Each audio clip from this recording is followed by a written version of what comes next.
You don't have a recipe on an old loose leaf paper with stains all over it.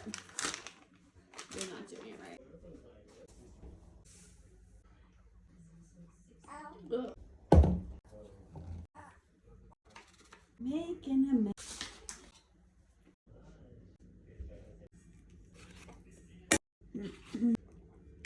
I'm going old school tonight.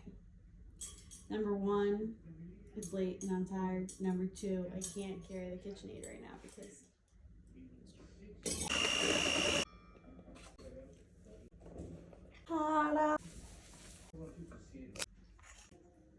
if they stink, I could blame that I was holding the baby the whole time.